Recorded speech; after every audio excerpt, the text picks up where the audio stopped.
So thank you for joining this online discussion presenting the work of artists who've been selected for the Visual Arts Scotland Bothy Project Partnership Residency Programme. We're pleased to be joined by Amanda Airy, co-president of Visual Arts Scotland, who's giving a wave just there. Thanks, Amanda. Jo Pudelko, who's based in Dunblane and went to Sweeney's Bothy in 2021. And Lorna Fraser, who's in Edinburgh and went in 2022. And then Josie KO, who's in Glasgow and is actually only just back from Egg. So it'll be great to hear from you three, or you four actually, kind of later on. So I'll take the chance to introduce Bothy Project. We're an independent charitable arts organisation, and we operate in a set of rural contexts. We provide creative residencies in bespoke, small-scale, off-grid spaces in Scotland. And we currently run Sweeney's Bothy on the island of Egg, off Scotland's west coast. That's where all the Visual Arts Scotland residents went. And until earlier this year, we ran in Sriach Bothy in the Cairngorms National Park, which was active for 10 years. We're working on a number of new and exciting partnerships and plans for new Bothys, both in the Cairngorms and elsewhere. So there'll be news of that kind of coming up in due course. If you're not signed up to our newsletters, then that's something you can do directly from our website. So In Sriach Bothy was imagined and built by artist Bobby Niven and architect Ian MacLeod in 2011. And it used an RSA Residency for Scotland award to realise the building, and collaborated with Edinburgh Sculpture Workshop and its members to construct and build the building kind of in the Cairngorms. Sweeney's Bothy, which I imagine we'll see some pictures of later, was designed and built by Bobby Niven and Ian MacLeod, but with involved artist Alec Finlay, and it was part of Creative Scotland's Year of Natural Scotland in 2013. So we host creative residencies for practitioners in visual arts, craft and design, music, literature, performance, as well as thinkers, researchers, and people who live locally to each Bothy. We have 5 residency strands. The first one is for creative practitioners. We run self-directed residencies. We run partnership residencies, of which this relationship with Visual Arts Scotland is what you're going to hear about tonight. We run neighbourhood residencies, which are for the people who live locally to the Bothys. And we're also working on a new strand called Fieldwork, which is for researchers and experts who are interested in the landscape in its widest sense, who can benefit time from the Bothys and consider sharing their research who consider sharing their research an important part of their practice. The aim of our residencies is to allow residents to explore creativity, landscape, and living simply. So we'll get a sense of how that worked out for the 3 participants here. We have a public programme, and this event is the 3rd in a discussion series that brings together cohorts of residents to discuss their work and research. Something that's quite particular about Bothy Project is that as a residency programme, you actually spend a considerable degree of time by yourself. So it's actually really great, and kind of it doesn't happen kind of in the rhythm of the residencies that the different cohorts of residencies meet each other. So these events have turned into really nice kind of opportunities for artists across the country to kind of connect and kind of network and share their experiences. We've got another event on the 15th of November with creative practitioners who are composers working in contemporary composition, and you can find details of that on our website.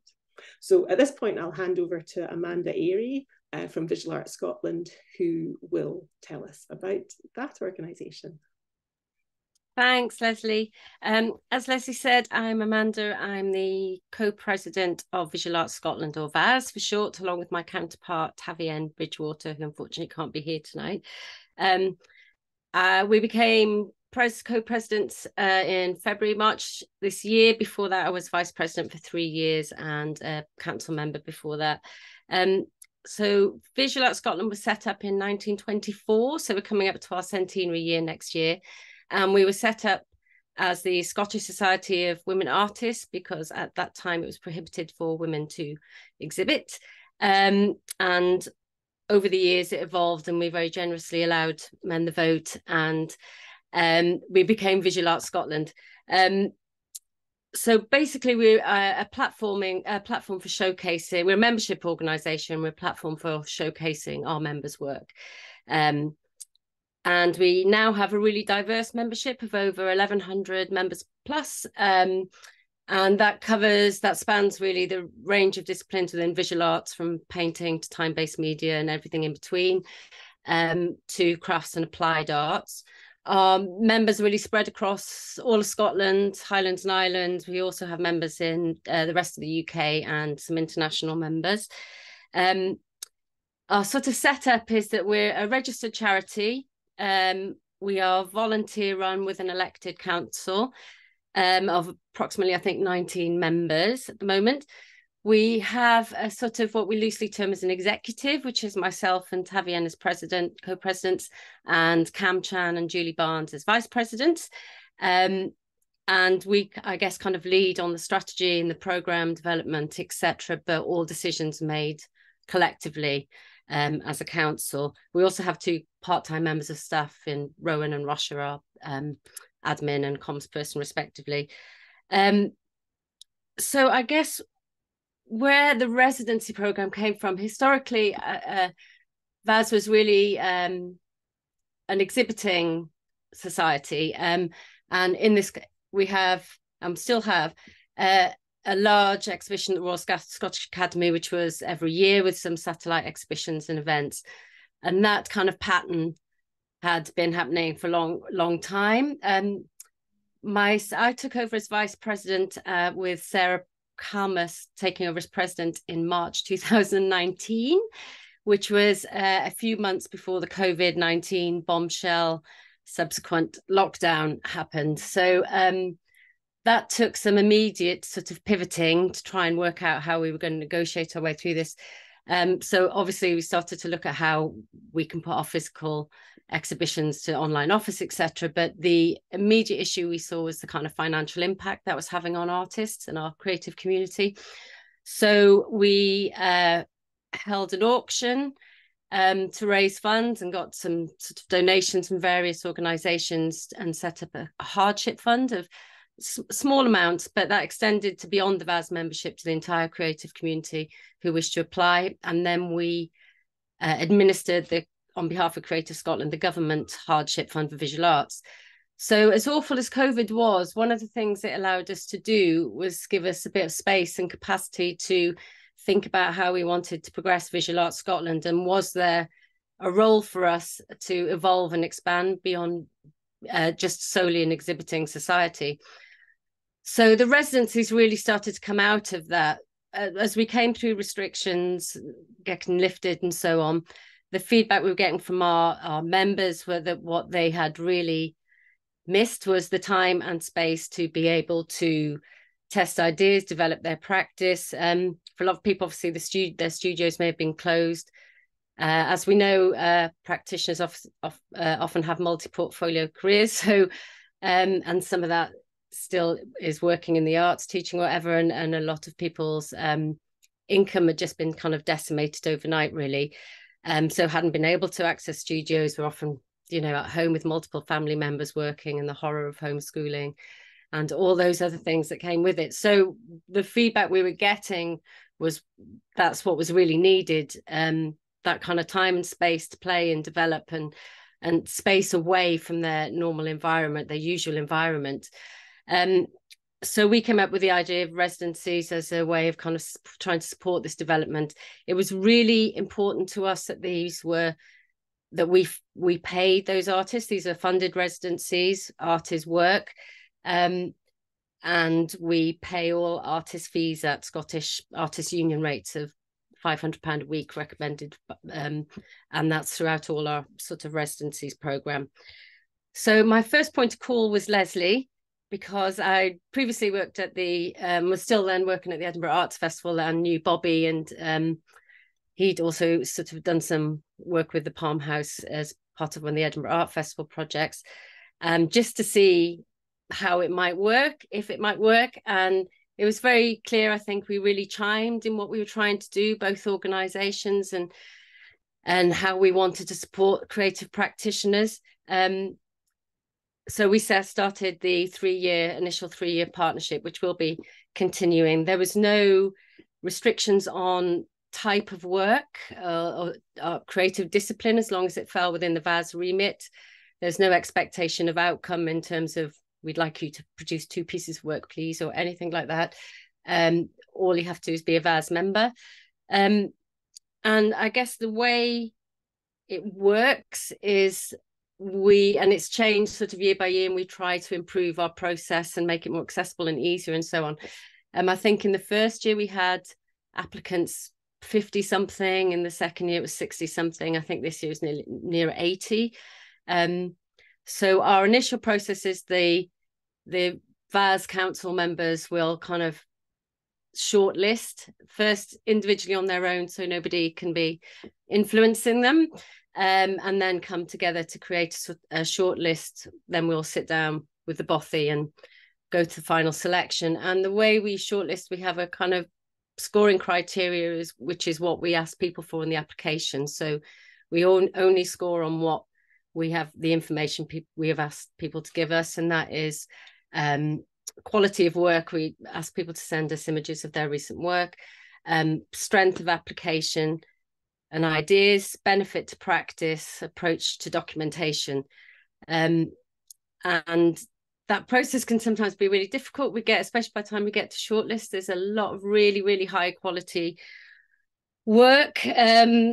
So it's always enjoyable sitting with Leslie and Evie, always. But that doesn't mean they've always been easy decisions. And I guess sometimes that comes to margins of, I guess the questions we ask ourselves most are, could this be done anywhere? And those kind of questions, the more specific for us, I think, the better, in terms of if anybody would like to apply next year. I think the residency will be October next year again, with an April call out. So yeah, that kind of specificity of place, because what's great about coming together with Bothy Project is their knowledge. What we don't have is that knowledge of an experience of the island and the community. So what we might think, oh, this is great, somebody wants to build concrete loaves of bread all over the, nobody's ever asked to do that. But they have a sense, obviously, of what is right and what will or won't work for the island and the community, and that's absolutely invaluable to us. And we're always really aware that it's a very small community that we have to be conscious of and respectful of. And yeah, in terms of other things, the application, I guess things like becoming more and more conscious that we may look at kind of changing guidelines and so on in the future are things, our environmental responsibility that we have and should have, of course. I mean, and we have this through all our residency programs, and in fact, probably through all our programming, that we need to be more and more aware and conscious of, for example, materials and processes that people are using, especially on Egg, which is really a pioneer of kind of eco-living and light footprint, environmental footprint. So that's becoming more and more sort of prevalent for us as well. I'm sure there's lots more things I was going to tell you and I've forgotten, but I'm really looking forward to hearing from our residents and seeing the impact it's had. I know Josie's only been back 2 weeks, so that's probably really unfair of me to explain, but I think for VAS, it's had an enormous impact, enormous benefit, because from this is our sort of first residency program. It gave us the confidence and the knowledge that it was really, really needed these kind of programs are really needed and have such a massive impact on people's practice and well-being, to be able to how space and being in a different place and environment can affect your practice and inform your practice. So from that, we have other residencies. There's one at the moment, which is a month-long residency between Cornwall and this year Peer Arts Centre. So we have somebody down in the west of Cornwall and somebody up in Orkney at the moment. And we've had residencies at Marchmont House in the past, and also this year started kind of smaller bite-sized residencies. We're calling them kind of 3 days, and that's because we recognise for some people with employment and caring responsibilities, even a week may not be feasible. So like Bothy Project, we're always looking for new ways and increasing access and increasing opportunities to a wide range of our members as we can. I think that's enough wittering on from me, Leslie. I will hand over to you to introduce the stars of the show. Thank you, Amanda. That wasn't wittering at all. That was really great to kind of share how we kind of approached the kind of the partnership, and also how it came about. And I think that the kind of the thing that I think sort of always kind of always heartens me to kind of hear is how kind of the very kind of sort of simple and kind of basic offer that Bothy Project can kind of give through its kind of residencies can be so kind of effective and kind of useful to people, often in very different ways. But because we don't have the demand of kind of production kind of to take place kind of on the residency, and people can direct their own time kind of when they're there, generally speaking, it empowers people kind of to really kind of make the most of what they have to do, and kind of take the chance to kind of surprise themselves kind of sometimes, and it's really kind of in some ways kind of Jo's kind of residency kind of as the first in our partnership was really sort of it really kind of captured the kind of the sort of the spirit of kind of how a kind of artist practice can tackle some of the kind of the bigger kind of issues that the kind of the planet is kind of facing, and that was maybe the thing that kind of shone out from her application, which was an awareness of both the context of egg and its kind of its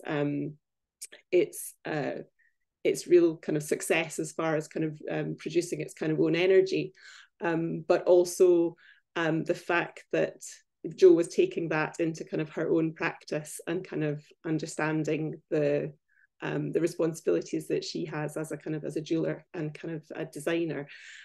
So in some ways, I suppose I'm just what maybe feels kind of important to say is that second guessing kind of how a residency will kind of operate kind of on the island is maybe not the way to kind of approach any application that you might want to make. Somehow it's really kind of important to kind of talk about your own practice and kind of explain that kind of through the kind of the selection process. And then Jo's was just a kind of was a sort of a really a kind of great kind of marrying kind of the kind of the context of the island with kind of an artistic practice. So I'll kind of introduce Jo, and then as Amanda says, hand over to the people that really have kind of the things to say. So Jo's work consists of mixed media jewellery and small scale sculptural works. She specialises in casting techniques and often utilises found objects in her practice. Her work has a strong sense of sustainability within it and a consistent approach to incorporating the circular economy.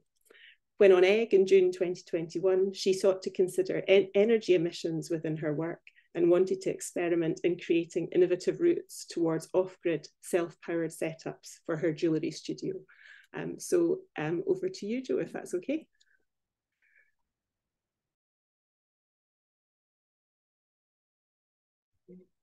Okay, can everyone hear me? Right. And I'm not great with technology, and it might be a bit noisy in the background at points, but I'm going to do my best to share my screen. I am going to do a little presentation, an overview of my practice. I am going to read at points from my notes, so I'm sorry if it sounds a tiny bit stilted, but thank you to Leslie and to Amanda for that great introduction. And Leslie, I feel you're right. It was a natural home for me. It really, you know, the application wasn't difficult. It felt like I'd found my people. So I'm just going to hit share screen and see what happens.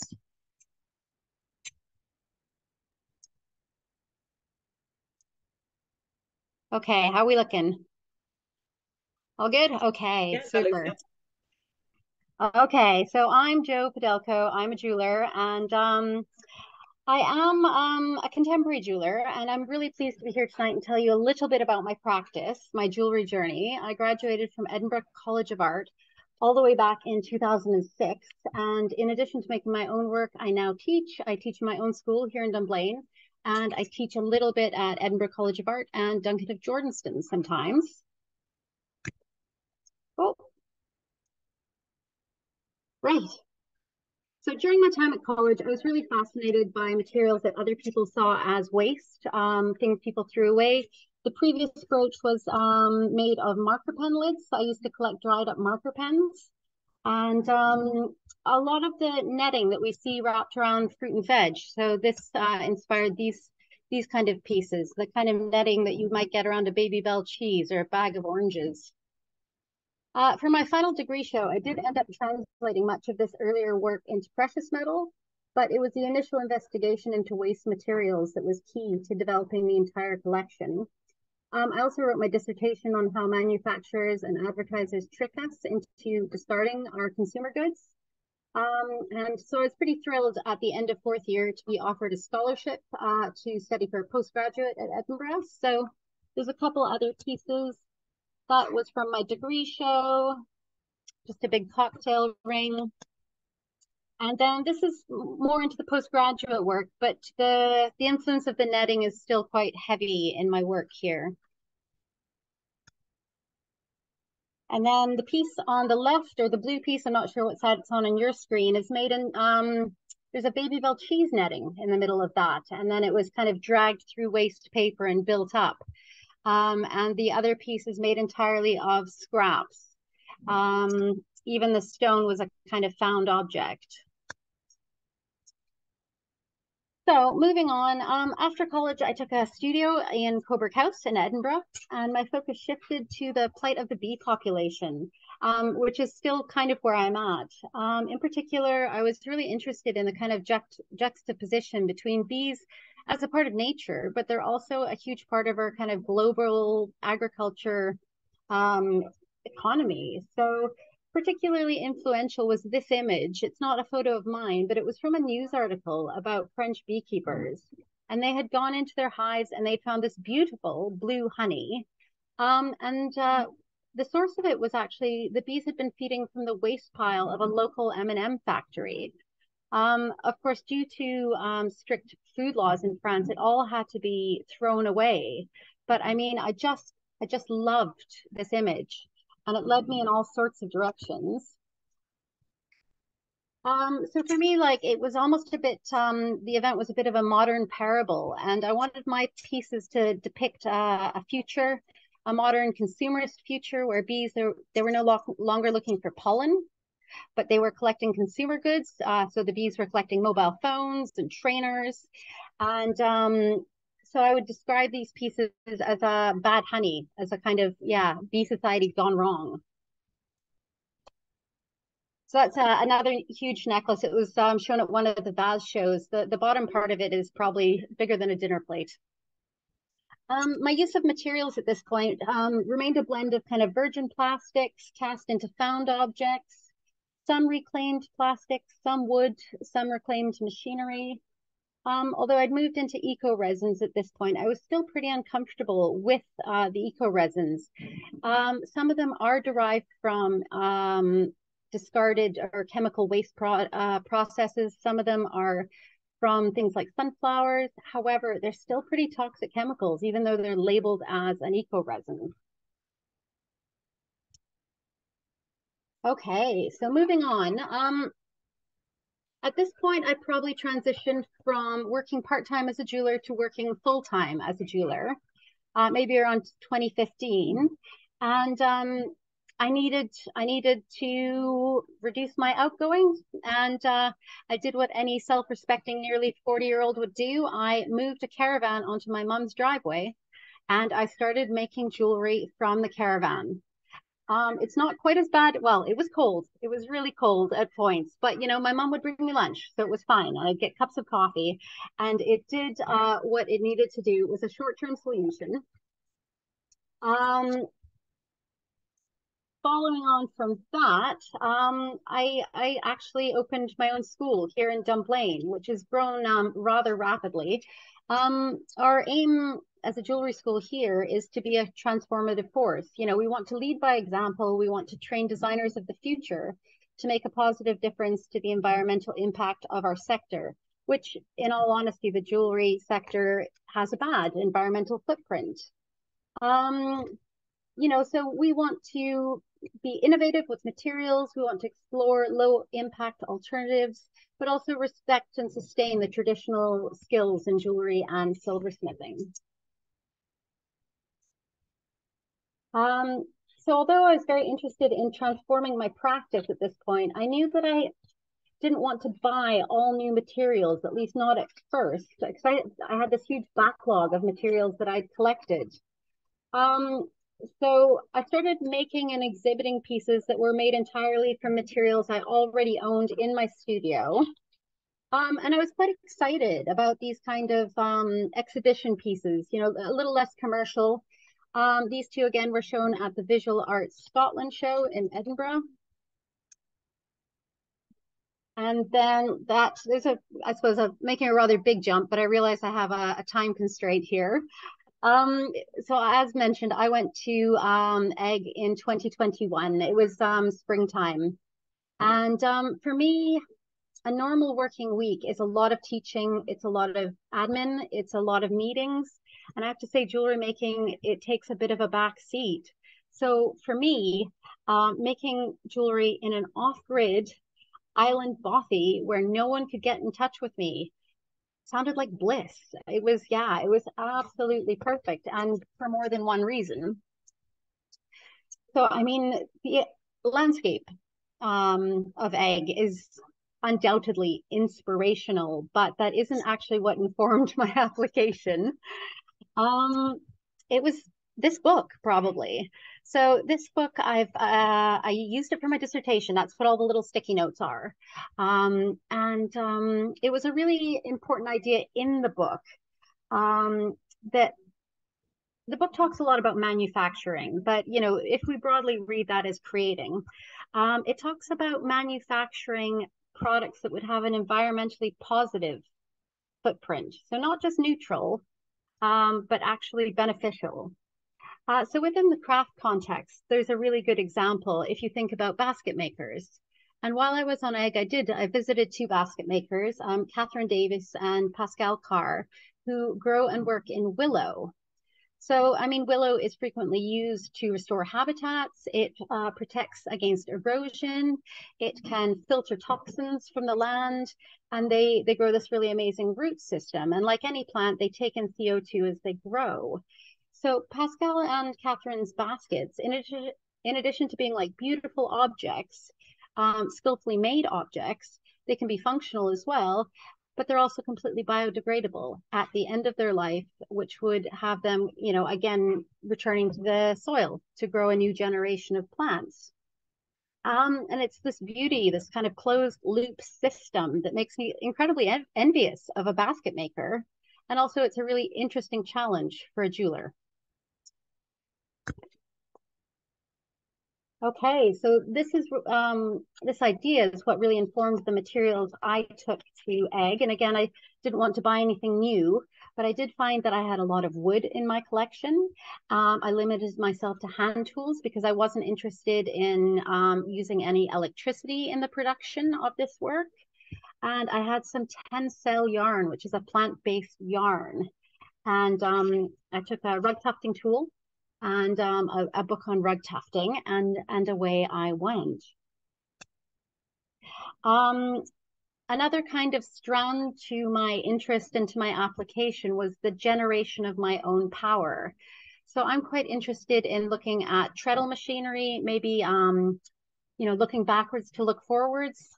And while I couldn't haul any of my treadle machinery out to Egg on the ferry, I did find this interesting product from the States called a pedal cell. And as I cycled around Egg, I could generate my own power. So it's like an old-fashioned rim dynamo, and it just clips to the wheel of your tire. And it's got 2 USB-C ports. And it was enough to generate to charge my laptop and my phone while I was on Egg. So this is a little bit of the kind of work I started making when I was on Egg. Don't worry, I know the tufting is terrible. But the opportunity provided by the residency, it was a really integral part of the journey. It allowed me this clean break with kind of convenience, competing interests. It allowed me to refocus my attention on the kind of weird distance between societal expectations of success and really what success means in an environmental way. And my longer term plan is that I could conceivably, like a basket maker, create pieces that have this positive environmental impact. I could grow the materials needed to make the piece, fabricate the piece without any need for power. But what I do understand now, having a little distance from the residency, is that this is going to take, it's going to be part of a longer journey for me. It isn't maybe going to happen immediately. However, I'll talk a little bit more about where I'm at. Okay, so post-Egg, things have been pretty full on. A few months after leaving, I packed up my 1,000 square foot teaching studio and moved to the Dunblane High Street. I joined forces with the Central Scotland School of Craft. And if you do hear any noises in the background, that's the sewing machines. And so, yeah, we are currently split over 2 levels on the High Street. And we have a small gallery. We sell jewelry and craft work from our tutors. And a couple times a year, we host a reuse sale where we sell pre-loved and pre-used tools, materials, fabric, gemstones, anything kind of craft related to keep materials out of the landfill. And we're also really proud to have been asked to participate in the Scottish Goldsmiths Ethical Making Pledge. Initially, it was only open to universities and colleges, but we're one of 4 private schools that have been asked to join to help jewelry educators and their students transition to a better way of making. Oh, that's us there. Right, and I was also thrilled to be offered an exhibition with the Scottish Gallery in Edinburgh as part of their summer show. While I wanted to keep the work similar to the work they had selected me based on, I knew I no longer wanted to work in resin anymore. So these pieces are predominantly made from Jesmonite, which is a much safer non-solvent-based alternative to resins. Just another couple of pieces. That's a brooch. It's about maybe 7.5 centimeters in diameter. And that is another brooch around the same size. So post-Egg, my opportunities to work on my own biodegradable pieces have been quite limited, although I did finally take a course with another artist called Stephanie Fredette. She's a fiber artist working in Scotland, and she showed me the correct way to hold my rug tufting needle. So that's made a huge difference. Oh, and I've also been restoring an old treadle jigsaw back at the studio, as well as stripping down an old Singer sewing machine that I hope to develop into a lathe. So I referred to this earlier, but it's an interest I have. I want to redesign some of the jewelry tools of the trade to remove our reliance on electrical energy. And I'm really hoping that I can design some simple, multi-purpose, human-powered items of equipment that maybe jewelers at the start of their career might struggle to afford. And maybe like the precious plastic movement, these plans could be open source so jewelers around the world could adapt their own machinery.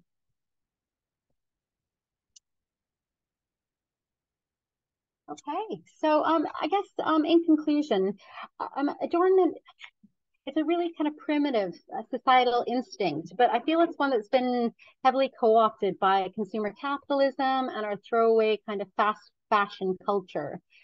Even your kind of very high-end heirloom jewelry that's been made to be treasured and passed through generations is part of a really complex chain of material extraction, environmental contamination, and degradation. And so in my opinion, sustainability is a key issue facing jewelry, metalwork, and all other craft businesses in the next 10 years. Never mind, the basket makers will be fine, but everyone else. And I feel like we need to become more proactive about reducing our impact on the planet and questioning our use of resources. On the plus side, though, I feel like design disciplines are uniquely placed to answer these environmental challenges. Product designers exert a massive influence on the materials and the processes used in any given project. And to me, designers and makers are highly creative, natural problem solvers, and we've got the discipline, the commitment, and a really good attitude, I feel, towards risk as well. So I think we're the right people. I've added this, I come back to this quote a lot as well. It's a touchstone for me throughout my whole jewelry journey, because it reminds me that we don't always have to know exactly where we're headed. It's okay to feel uncertain. It's okay to take a backward step from time to time because we're on a new path. So I hope you've been able to hear me, and I hope you've enjoyed hearing a little bit about me and my jewelry journey. I'm gonna try and find the right button. That was great. Thanks so much, Jo. Okay, stop share. Cool. Okay, that's it. The technology is dealt with. Thank you. Thanks for persevering at the start as well. Just thankful I had someone I could call on. But yeah, it's totally kind of great to kind of get a sense of kind of the journey that you kind of traveled on, like both in your kind of career, but also kind of in the kind of, I guess, 2 years kind of since you were kind of on egg. And yeah, the kind of the simplicity of a kind of treadle kind of lathes and kind of saws is kind of is very kind of appealing kind of but for so many disciplines, even kind of beyond kind of like beyond kind of jewelry. But thank you for sharing all of that. That was kind of fantastic. So next up is Lorna Fraser. So Lorna, are you with us, Lorna? Yeah. Yes. Lorna is a ceramic artist combining traditional hand-built and industrial mold making techniques to create unique one-off pieces, small series of works and site-specific installations. She graduated from Gray's School of Art in Aberdeen and has exhibited widely in the UK and abroad. So Lorna went to Sweeney's Bothy in September 2022 and proposed to seek out and work with the bryophytes growing on the island. So they're low-growing mosses and liverworts. She proposed to use a hand lens and kind of ID books, cameras and sketchbooks, and also kind of I think you set up a kind of a walking tour, didn't you, with kind of some people who were kind of around on the island. Because there's actually a lot of knowledge about mosses and bryophytes kind of on egg, which I imagine you'll kind of tell us about. And and you kind of you had the ambition to translate the kind of the specifics of these really amazing kind of plants into drawings and kind of then into porcelain, which continues to bamboozle me. So over to you, Lorna. Yes, so I've been working with clay almost as long as I can remember, so I have no photos of my degree show because it was such a long time ago. I don't think I've actually got anything. But my work is inspired by the botanical world, and all my work is made from porcelain clay. So a hand-built, as Leslie said, a hand-built sculptural ceramics. And for many years, I worked part-time in the herbarium at the Botanic Gardens. So a lot of my work is informed by all the specimens that surrounded me there, and also by the living collection in the Botanic Gardens. I work from my studio in Edinburgh in Wasps in Stockbridge. some like a 10-minute walk from the gardens. So that really informs my practice. So the first slide here is just to show you a few examples of my work. When I was thinking about this event tonight, I was thinking basically I can divide my practice into 3 strands. I've got plants, I've got art and science, and I've got sustainability. So this is just to show you some of the plants. The first one, sorry, is inspired by the Spirit collection. So these are these amazing specimens that are suspended in pure alcohol in the botanics, in the herbarium. And I translate these into porcelain, something that Leslie was curious about. So everything's hand-built. Water lilies have been an inspiration to me for many years. I like the predatory nature of the leaves as they unfurl, which is what all the spikes are. That's what the underside of these giant Amazonica water lilies. And also creating my own hybrids. I like to just take favourite composites from different plants, put them together and create my own hybrid ceramics. So I'm not too interested in making work that's necessarily exactly like a plant. It's just informed by the plant. This piece I put in is called Scaphium, and the reason I put that slide in is because strand 2, art and science, it's when I realised that I could actually use my work as a way in to talk about science. When I got to know a lot of the botanists at the herbarium, one of them in particular used to give me lots of gifts of plant seed pods and things. And one day he gave me this beautiful papery fruit that he'd taken back from an expedition in Malaysia, because he thought I would like it. And he told me the story of how it grows in a massive tropical tree. And once a year, all these papery fruits flutter down to the forest floor. He said it's quite a spectacle, but that forest has been cut down for palm oil. So that he gave me the fruit, which I took a cast of, and that informed this piece of work. It's over 100 pieces of these cast objects. But now when people always want to know what inspires your work. So I now can't talk about that work without talking about deforestation. And what we realised, myself and the botanist, Peter, was that it was a way in for him to talk about his science. It was an easy way in because it was a visual, so people were curious about it. So we did a lot of talks together where people would ask about the art, and then they would also then naturally start talking about the science, and he would start talking about deforestation and our need to protect plants, because one of the problems they have is plant blindness, so people don't really appreciate how important plants are. So this piece got selected for the British Pavilion at the Zhongzhou Craft Biennale in 2018, I think it was, or something like that. And I was across at the opening in South Korea, and I was talking to the British ambassador about deforestation of the Malaysian rainforests. So that's my art science strand, and that's really important to me now that I can use my work as a way in to discuss things like that, environmental causes. And I have done a few collaborations now with the same botanist, actually. This is part of the Think Plastic exhibition, where myself and a few other makers were asked to make work in plastics, in another material. So I diversified and said I'll have a go. So we worked with recycled plastics, and again, because I work at botanics, I knew a lot of the botanists, and I'd read an article in a newspaper about single-use plastics and the whole plastic issue. And it said that we didn't need to worry because it had been discovered that there was a plastic-eating fungi.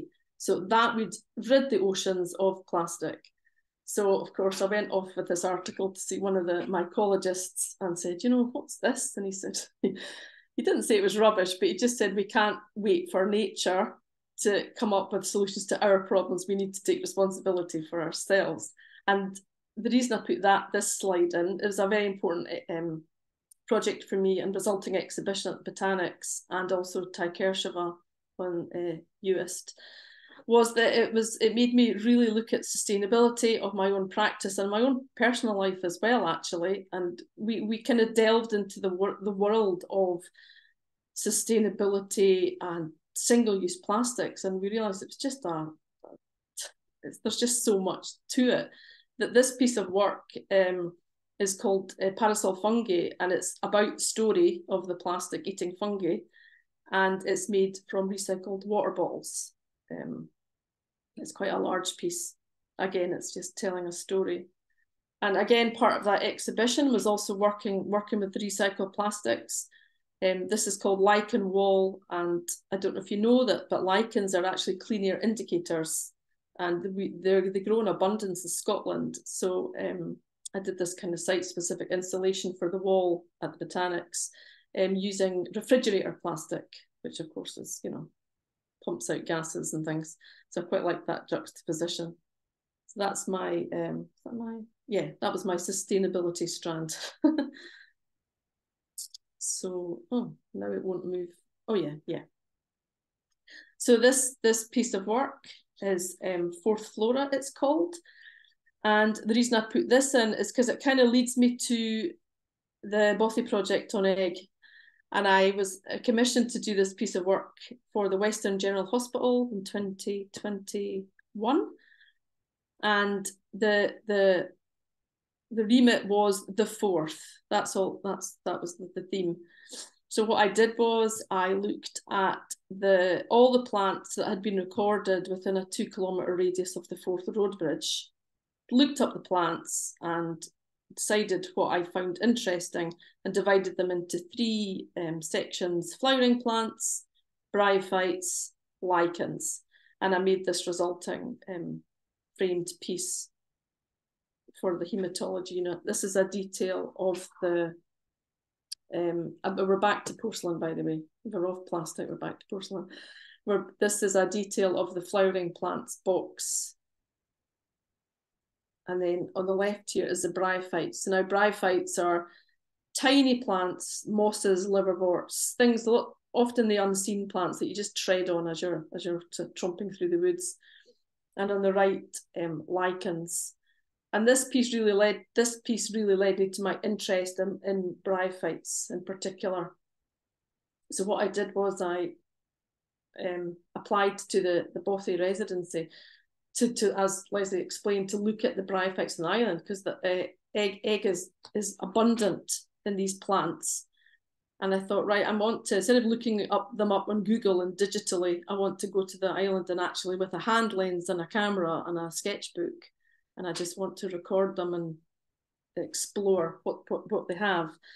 So before I went and spoke to a bryologist at the Botanics and said, so how do I find these tiny plants? Because, you know, I had a huge, big, thick field guide, and I read reports about expeditions to egg and what they'd found. But I said, but how do I, as a novice, because I have no botanical training, how do I find these tiny little plants? And he said, Lorna, you just go for a walk, get your eye in and look, and you will find them. They're everywhere. Don't forget the hand lens. So that's what I did. So I landed on, here I am on egg, this beautiful landscape, and I thought, how on earth am I going to find them? However, he was right. So with day one of the residency, I went for a short, 10 minutes from the Bothy, from Sweeney's Bothy. I walked past this boulder, I think it's on the left of your screen, a fairly innocuous looking boulder, stopped. An hour later, I was still at that boulder, and it just blew my mind. I mean, the middle image is a kind of slightly closer up version, and then the image on the right is a photograph of the white bit at the bottom, and it's just incredible. The structures and the diversity of species on that boulder was incredible. It's stuck again. Oh yeah. So again, 3 more images, all from the same boulder. And I could have just given you a 10-minute talk on things that I saw on egg, but I didn't have time for that. So as you can imagine, as somebody that's interested in shapes and structures, I was in just like in a sweetie shop here. So for me, I couldn't take any clay. I'm used to working in 3 dimensions. So for me, it was really weird having to draw first. I don't work that way. I work in 3 dimensions. I'll scribble ideas, but I'll basically resolve things in 3D. But what I would do is just draw, usually in the mornings. I'd spend all the morning drawing, head out kind of, I don't know, about 12 or half 11, and just walk and just look for things and record them. It was great, actually. And sorry, my thing keeps sticking. Oh yeah, here we go. And then just some more images again of things that I discovered on the island that have informed my work when I came back. And as you mentioned, Leslie, we had a moss hunt that Lucy organised that was just fantastic with the local community. I can't remember how many people showed up, but it was like quite a lot of folk. And we went to this amazing little wood just at the back of the community hall, and everyone had a wee hand lens, and we just found some amazing species. And somebody had a plant ID app on their phone, which was handy, because of course I don't know the name of anything. Everyone thought I knew what I was talking about, but I just kept saying I'm an artist. I'm not. I don't know anything about bryophytes. And that was a fantastic day, really nice. And I was just blown away how interested in their own island the people were. They were just, and finished with a big bowl of homemade soup, of course. And yeah, so it keeps sticking. But so what did I do when I got back? So I was so inspired by my week on egg, never having been on my own like that before, having been born and bred in Edinburgh. I went home to the studio and actually applied to Creative Scotland for some funding. I said I'd like to develop some new work based. I've been on this residency. I've come back with this massive resource and I need some time to process it. So I was really lucky that I got funded to do that. So I've been working on new work this year, along with some other commissions and things. And just to show you, so this is, Leslie, you wanted to know what I was doing with bryophytes into porcelain. So this is one of the little pieces that I've started making. This is going to be my new work. And these are tiny little kind of compositions that reminded me of all these little species that were crammed together on that boulder. So I'm making little tiny assemblages. That piece of the hat, it's about 2.5 centimeters high or something. So that's where I'm going. And this is very, very new work, but that's the direction I'm going, and I'm quite excited by that. And then finally, this piece here, which is called Rising from the Cracks, and it's inspired by that week on egg. Again, it's tiny. I think it's 3 centimeters at its highest point. These little pieces that just sit together. And really happy to tell you that's been shortlisted for the Scottish Landscape Awards. So that's going to be shown at the City Arts Centre in November. It's kickstarted effectively by my residency on egg. That's me. So how do I get out on Escape? Thanks so much, Lorna. Congratulations. That's kind of that's a great kind of a great kind of sequence of research and and then making. Yeah. And have you noticed? I mean, have you found that you've also kind of got your eye in Edinburgh? Absolutely.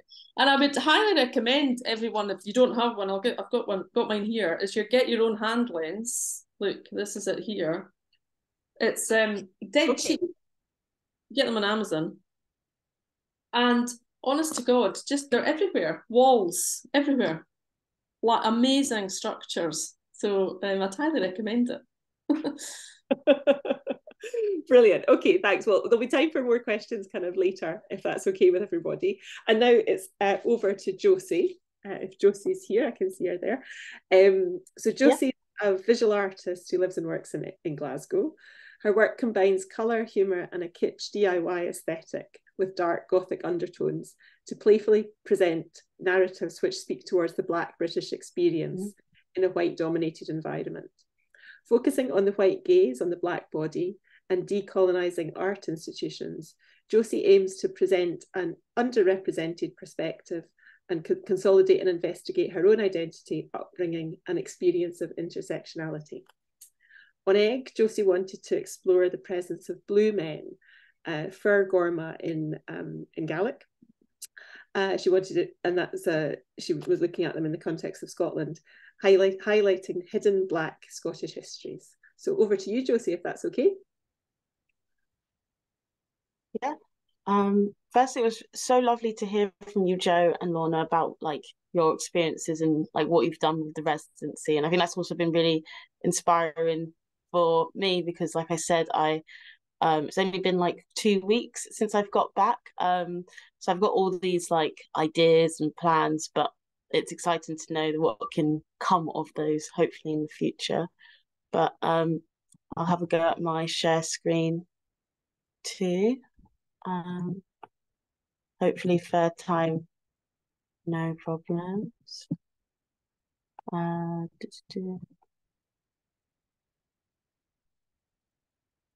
we go. That's looking good. There we go. Perfect. So yeah, my name is Josie KO or Co. And that's just a little picture of me on a walk. But yeah, first I thought I'll talk about my work and my practice too.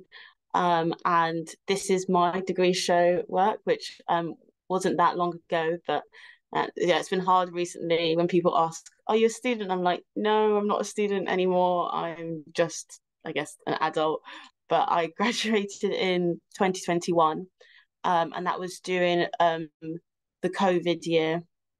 So it was a really big, like, quite difficult time to be an art student because one minute you had access to studios and workshops, and then suddenly you weren't even allowed to come into uni and you had to work from home. And that was really frustrating for me because I had begun to start working I was in painting and printmaking course, but I think I got quite frustrated by the limitations of painting and was starting to experiment with working three-dimensionally. So while COVID and being at home could have really restricted me to be working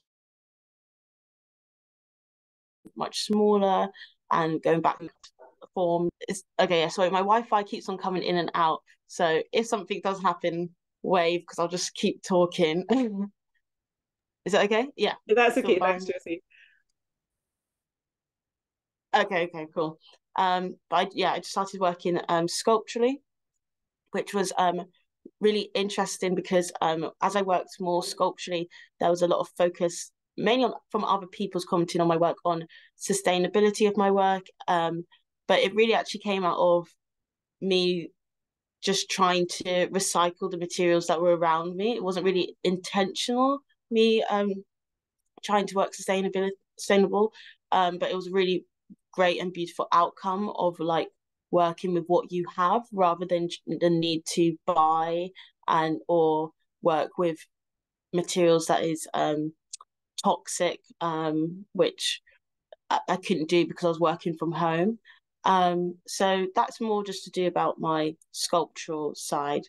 Oh, and I also, a lot of my work emphasizes the glory of handmade stuff, and nothing looks perfect about it. Like, especially if you see it, you can see my fingerprints in it. It's not polished or anything like that, but I think it's trying to address how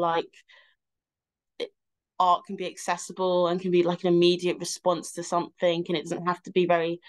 I think before coming to art school, I had this idea that art had to be very slick and clean and polished, which it definitely can be, but I'm a very messy person. So it was just me trying to work in a way that didn't work. So it was really nice of a time that I could just let go and work and just focus on making the work that I liked. And so that's more the sculptural side of things. And in terms of the topic or the things I like to explore in my work, it definitely came about during my university experience, where I'm from just outside London, near Croydon Purley Way, and coming to Glasgow was actually a really big shock for me. It was like a bit. They're two cities, but I think culturally, it was a big shock, where at least in the art school, it was a lot less diverse. And I think thinkings of belonging and who I am in the city was really coming to light really early on in my time at Glasgow School of Art. And one thing that really helped me, because it was this time, we just had freshers. So probably this time 5 years ago, which was crazy. It was Black History Month, and one of the things that was going on in Glasgow was a walking tour. And I didn't have anything better to do. I thought, let me just go on. And I got really interested in this history that Scotland and specifically Glasgow had with slavery and its colonial history, which was something that I had never come across before.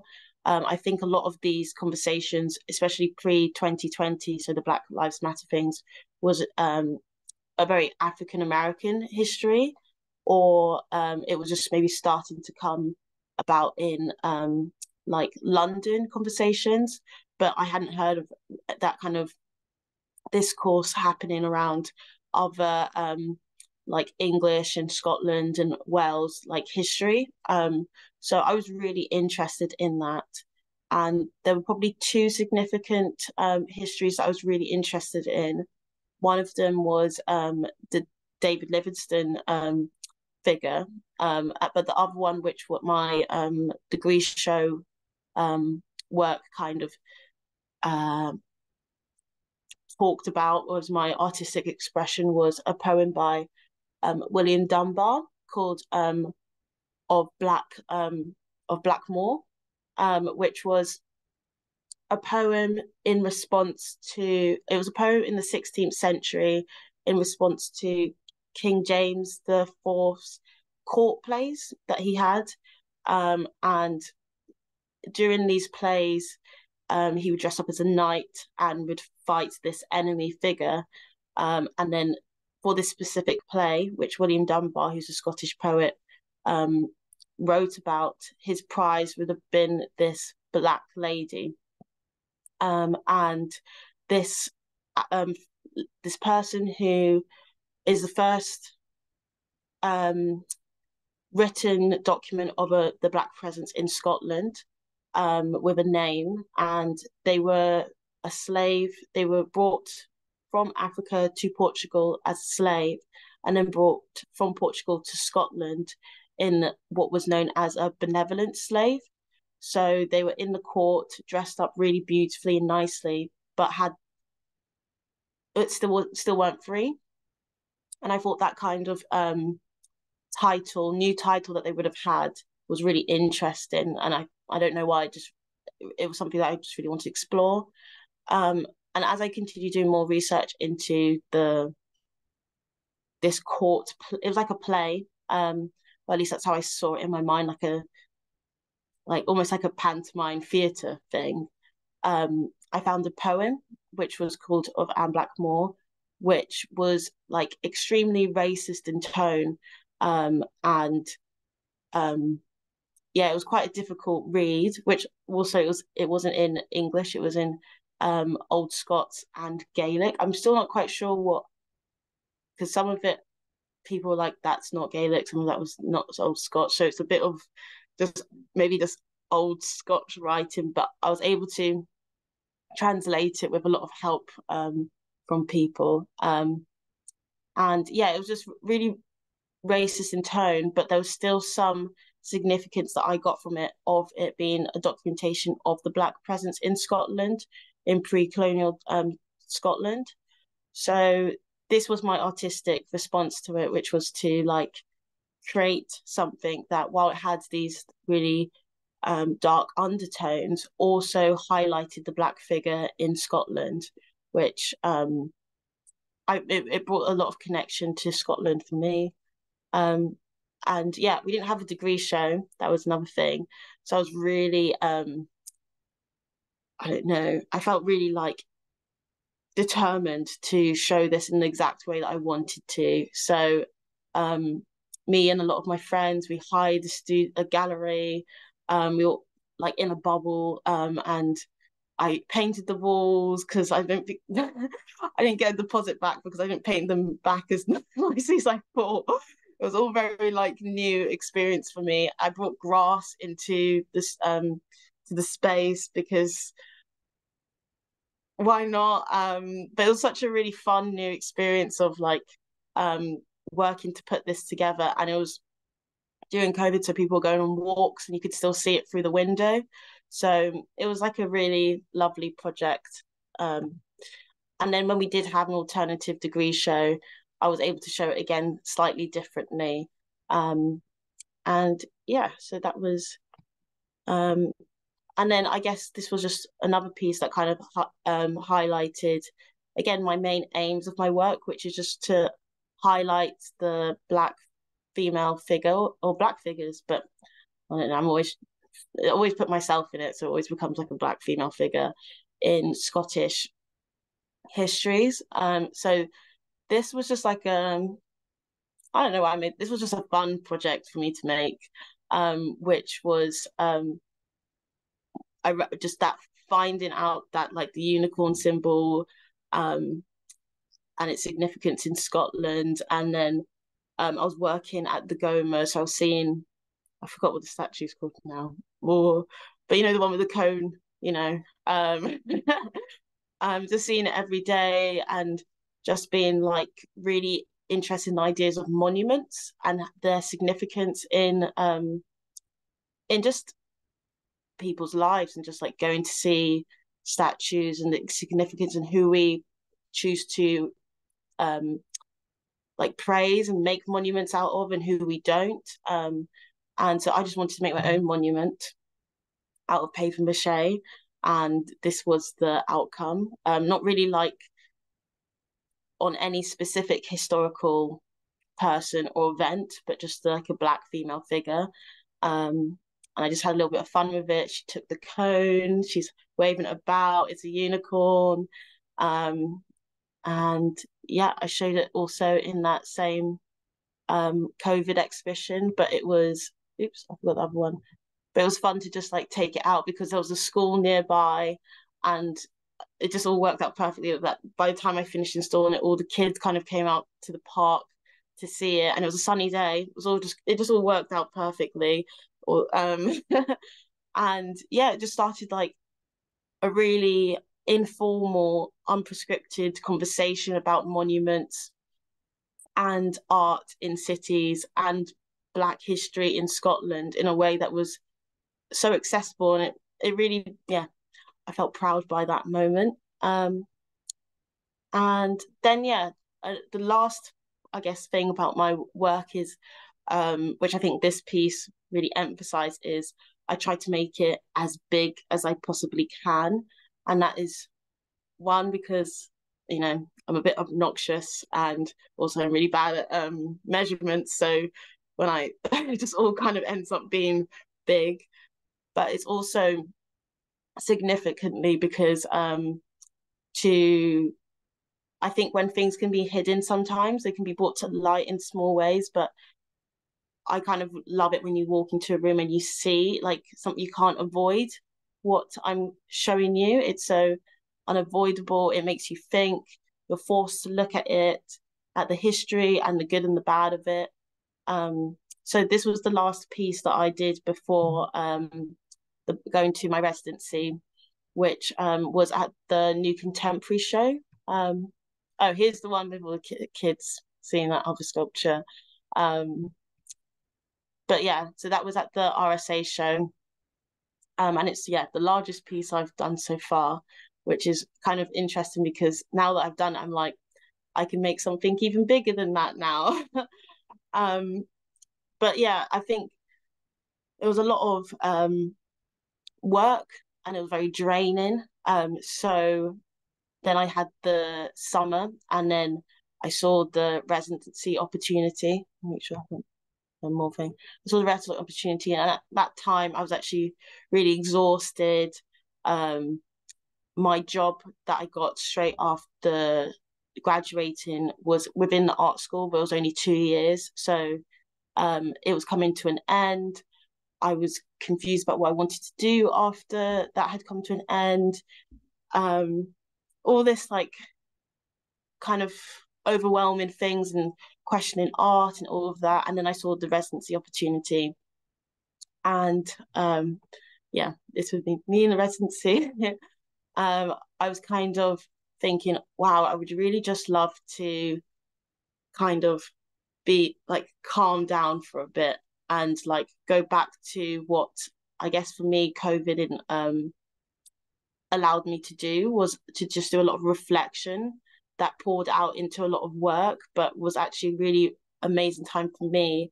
Luckily, I was with my mum, and we were all safe and healthy. Luckily, but I was able to read. I was able to like consume like information in a like relaxed way,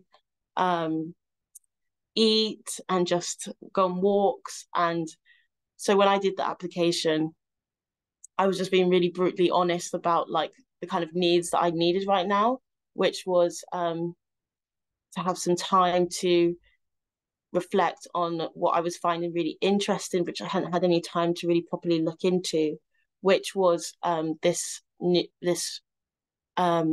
research into Blue people in Scotland, which came about through reading one line in like the first 4 pages of a book. But for that whole time, I hadn't actually had time to finish the rest of the book, but already that line was so interesting. And the book was, actually got it here. I'm a really slow reader, so I'm still reading it. But it's called Black and British, A Forgotten History. And yeah, it just talks about the first the poem was the first like accurate sighting, but this was a speculative sighting of Black people in Scotland, and they were called sorry, I've got my notes, and then Gorma. And it was really interesting because in the sightings, which again is only extremely limited, that means Blue people, but if you look at the Gaelic, the blue that it's talking about isn't like the color blue. It's been matched to the description of a raven's feather, which is like the blue. Like if you pick up a raven's feather in the light, it kind of looks like bluish in color. So it was like this speculation that maybe these Blue people were actually the first Black people in Scotland. And that's all there was. And then there were some sightings of where these Blue people were, which a lot of them were in Orkney, but they came all the way down to, I guess, the middle band of Scotland, which included the Inner Hebrides, which Egg is like part of. So with this extremely limited information, what I love about like hidden histories is that as an artist, I can take this information and then start daydreaming and making up all these possibilities of who are these people and why were they here and yada yada. And yeah, so I amazingly, which I couldn't believe, got accepted to the residency by just writing. Like that's what I wanted to do, was just daydream about these Blue people in the context of where they could possibly be, but it seemed to be like enough to be accepted to it, which is still mind-blowing. When I got the email, I called my mom straight away like I'm going to Egg. But yeah, in that time I did a lot of reading, I did a lot of walking. Some of the things that I wrote down when I was thinking of what can I talk about that could lead to future projects was I had this image that like lots of daydreaming of like, what if these Blue people who were still slaves in that time that they were seen in Scotland escaped these Vikings and were in the hills in Scotland and created their own town and their own like communities, and how much Egg kind of also is that own community thing. And while I was there, I love rabbits, and I just loved how many rabbits there were about. And I was like, wow, there's no predator here. So this is kind of like this safe haven.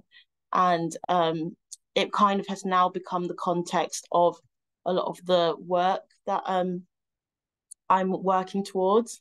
And I've actually spoken about this with an artist called Kiali. I can't remember their last name, but I was just like speaking to them about these idea of blue people, and they also got really interested in it. So it's working towards a collaboration outcome of show in some way. But at least my part of the collaboration has been just exploring what setting do I want my sculptures to be in? What do I want them to be doing? I was like dancing around as I was walking, so it inspired a lot of these drawings. It was really sunny when I first got there, and then it became really windy, like a storm. And I did love the movement of the trees and all of that. So I did some more drawings that I haven't included in this PowerPoint, but of like that movement of the body and the wind. I think there's a few more. Again, I don't draw, I'm not the best at it, but it was still fun to kind of, because I brought so many stuff with me that I thought I was gonna work on, and it was just a week, like you can't do everything, and it's in a small like bothy, so you can't I don't know, bring out the oil paints and do a canvas thing. But it was really nice to have time to relax first, like as well as doing art things. I also read a fiction book. It was just, relaxing, and then spend the other half really like reflecting on how can I take this beautiful surrounding of egg into my art moving forward. So yeah, I hope I haven't gone on for too long, because sometimes I do that, but it's been such a wonderful experience, and I'm really looking forward to what these drawings and all the writings I've done will lead to in the future. Thank you so much, Josie. That was fantastic. And I disagree. I think your drawings are great. Only you get the privilege of seeing those drawings. I was thinking like I hide them, but well, like thank you for sharing them with us. And I really like that's a really interesting like kind of observation of kind of like the idea of a safe haven kind of within the kind of like within a kind of particular location, and like your kind of development of that idea kind of in relation to your kind of sculptures. That's kind of, yeah, I think you've I think you've processed like, or I think you've kind of like worked through like loads of stuff kind of in the fact, like considering you were only there 2 weeks ago. So so thanks so much. But I think at this point we should probably, I'll just change the view on my screen. And at this point, maybe Amanda, do you want to kind of jump in with kind of I'm so blown away by all three, really. I kind of completely forgot the list of questions I had in my head. It's really amazing for me to see, because often we might get feedback and we see some of the work that's happened, but we don't see the kind of longer term. So from Jo and Lorna, and just so exciting to hear, how much of an impact it's had on all three. And listening to it, I suppose I hadn't really connected the three residents before, but as it went on and each one was talking, there were definite kind of themes that kept coming up that I kind of hadn't even clicked with there, about the kind of the sustainability and the remake. I mean, I knew from various applications, but how much commonality there is that I hadn't even really thought about before. So that was really interesting. I wish I could remember my question. I can't. I suppose what I was interested in was there any point, or going to this kind of quite extraordinary place, at what point, and I think Lorna's talk is probably like the first hour, finding the boulder, was there a point where you just kind of wandering around going, oh, I don't really know what I'm going to do, and then something sort of clicks, or is that just a much longer process that might happen, that's a continuous process as, you know, the residencies are finished? Was there an initial point when you get there thinking, what on earth am I going to do? Well, I suppose for me, I'd arrived in this gorgeous landscape, and I was standing there with the hand lens looking down. I kept laughing because, like, you know, there's amazing view across to Rum, and there's just beautiful views everywhere, and I'm at a boulder with a hand lens just looking down all the time. I thought that was really funny. But no, I got my eureka moment day one, and that was me. I was off and running. I just kept finding plants everywhere. That's the phrase I was looking for, the eureka moment. That's what fell out of my head.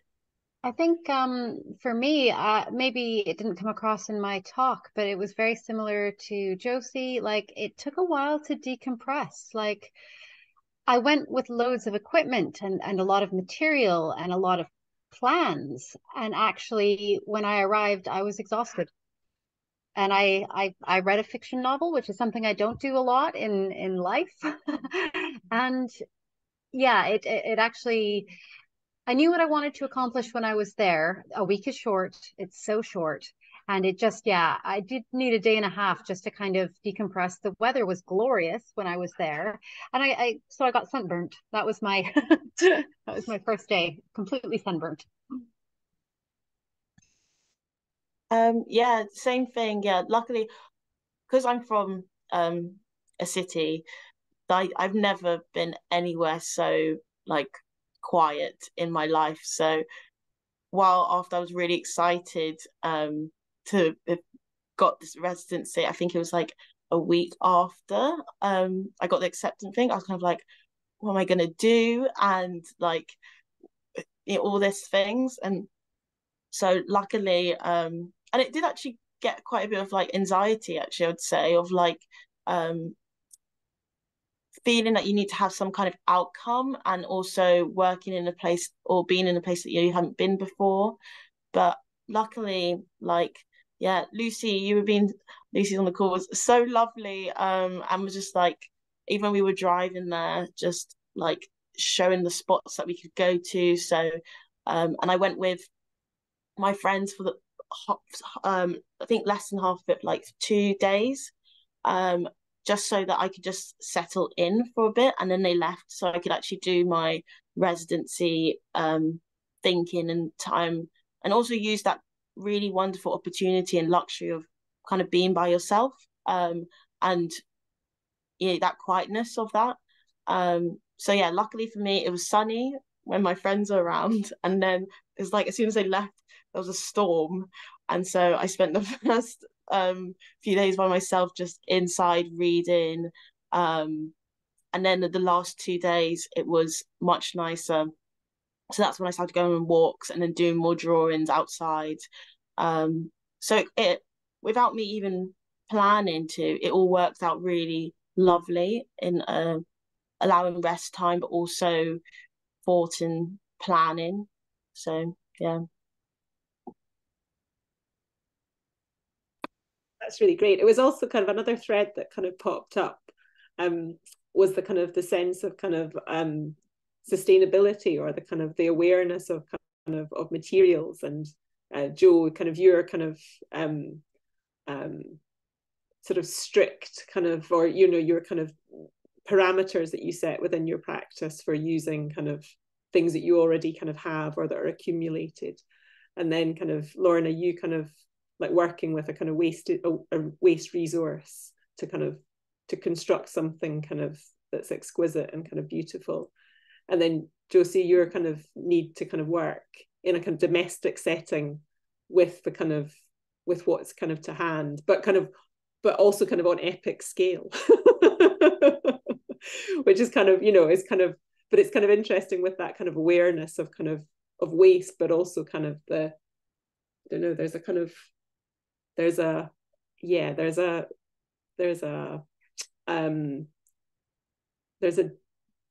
there's a, you know, a beyond kind of excitement kind of to the kind of the scale and the kind of like occupying that kind of space, and kind of also kind of your kind of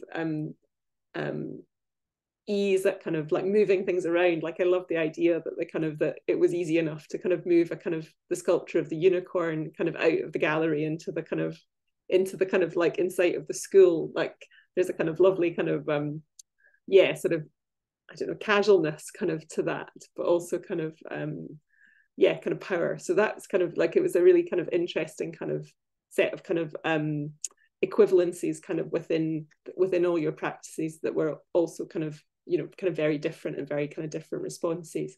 And I think show the kind of the fact that it is kind of tricky to kind of, you know, there's no kind of the kind of key kind of to the you know, kind of some moments are just right for a kind of residency or for an opportunity, and you know, and it's kind of that, if you know, it's just there is a kind of degree of just happenstance and kind of sort of the kind of like the roads kind of like coming together kind of in a kind of like useful way. And even kind of the fact that sometimes kind of time has to kind of pass before things kind of percolate or kind of or sit and kind of like come back kind of as a realization kind of over that time.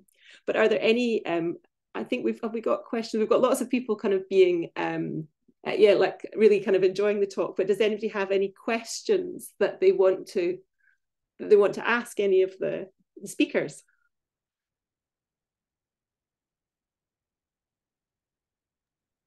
Any waving hands? Or can I ask a question to Josie KO? Actually, I wanted to hear a little bit more about. I loved Josie about the idea of you taking the unicorn out and the kids reacting to that, and I wanted to know kind of what did they say? What did they think of it? Or yeah, it was I don't know. I just remember vividly that day waking up and I was like, it's a sunny day in Glasgow. I told myself if it was a sunny day in Glasgow, I was gonna bring it out. Because I just made it the day before, and I just kept on thinking it's so sad no one's gonna see it really. And because it's how it's made is it's in pots. So I could see the kids looking at it trying to figure out what it is. And like, you know, also children are sometimes like the most obvious critics because they're like, it looks like a sheep. It looks like I was just like in my head, it's not a sheep. And then I put it together and they're like, oh, it's a unicorn. And they're all saying that they really liked it. But yeah, they would just come right up to me and said, why did you do that? Like, why are you doing this? And then I was able to talk about monuments, and they all kind of brought in like what monuments they see and what they know in their towns or like parts of Glasgow.